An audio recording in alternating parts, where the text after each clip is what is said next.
In what may very well be his final major action as the President of the United States, Joe Biden has permitted Ukraine to use American-made long-range missiles to strike in the heart of Russia. And in this video, I'm going to tell you how he has likely pushed us towards an all-out war with Russia with a single stroke of his pen. Now, CNN reports that the Biden administration has revealed scant details about its decision to greenlight Ukraine's use of long-range American-made missiles in Russia. However, the weapons are intended to be used primarily in the Russian region of Kursk, where Ukraine launched its surprise counteroffensive in the summer. The Institute for the Study of War estimates that around 250 Russian military objectives, including 17 air bases, are in the range of Ukrainian Army supersonic tactical ballistic missiles. Now, as you can see from this video, the range of these weapons is enough to target some major towns in Russia, which could change the nature of war pretty quickly.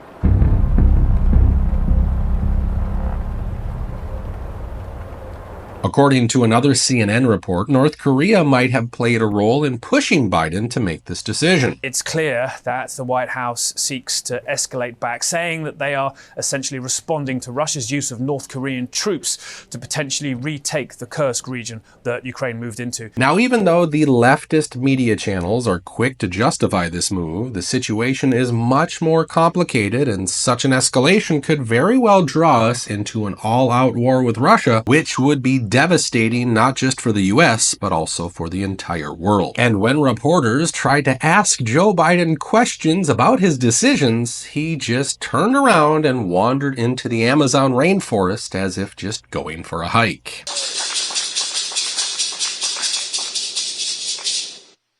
While the entire world is losing its mind over this news, Joe Biden is on a historical tour of the Amazon as if it's business as usual. But it definitely is not. The response from Moscow has been anything but usual. It is obvious that the outgoing administration in Washington intends to take steps, and they have been talking about this, to continue adding fuel to the fire and provoking further escalation of tensions around this conflict. And how can we forget everything that the Russian president has already said about American involvement in this war?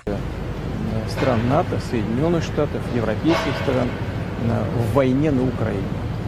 Это их прямое участие. И это уже, конечно, существенным образом меняет саму суть, саму природу конфликта. Это будет означать, что страны НАТО, США, европейские страны воюют с Россией. А если это так, то имея в виду изменение самой сути этого конфликта, мы будем принимать соответствующие решения, исходя из тех угроз, которые нам будут создаваться. And one of the ways he can punish us for giving Ukraine these missiles is by arming countries like North Korea, which would be a huge blow to American sovereignty and world peace. In another interview, the Russian president was also quoted saying, "The Westerners supply weapons to Ukraine and say, we do not control anything here anymore, and it does not matter how they are used. Well, we can also say we supplied something to someone, and then we do not control anything and let them think about it." As for NATO's involvement in the conflict, Putin has already issued a very dire warning to his European neighbors about where this war can go if they don't back out. Они в этом смысле более или менее беззащитны. Это первое. Второе, мощность ударов. У нас наше тактическое ядерное оружие. Luckily, not everyone is a war-hungry maniac in this country, and Donald Trump, who's going to be our next president very soon, has already made it clear that he plans to defuse this situation before it gets out of hand. We have never been closer to World War III than we are today under Joe Biden. A global conflict between nuclear-armed powers would mean death and destruction on a scale unmatched in human history. It would be nuclear Armageddon.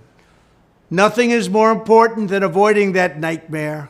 We will avoid it, but we need new leadership. Every day this proxy battle in Ukraine continues, we risk global war. We must be absolutely clear that our objective is to immediately have a total cessation of hostilities. All shooting has to stop. This is the central issue. We need peace without delay. In addition, there must also be a complete commitment to dismantling the entire globalist neocon establishment that is perpetually dragging us into endless wars, pretending to fight for freedom and democracy abroad, while they turn us into a third world country and a third world dictatorship right here at home. The State Department, the defense bureaucracy, the intelligence services, and all of the rest need to be completely overhauled and reconstituted to fire the deep staters and put America first. We have to put America first. But it looks like the Ukrainian president is more interested in letting the missiles speak for themselves. But strikes are not carried out with words. Such things are not announced. Missiles will speak for themselves. They certainly will. He has also made it clear that he doesn't think Trump can decide the fate of this war. Now, I'm sure he remembers that he's only able to continue this war because the US has been giving Ukraine all the weapons it needs. I mean, this video of him signing rockets in Pennsylvania isn't that old.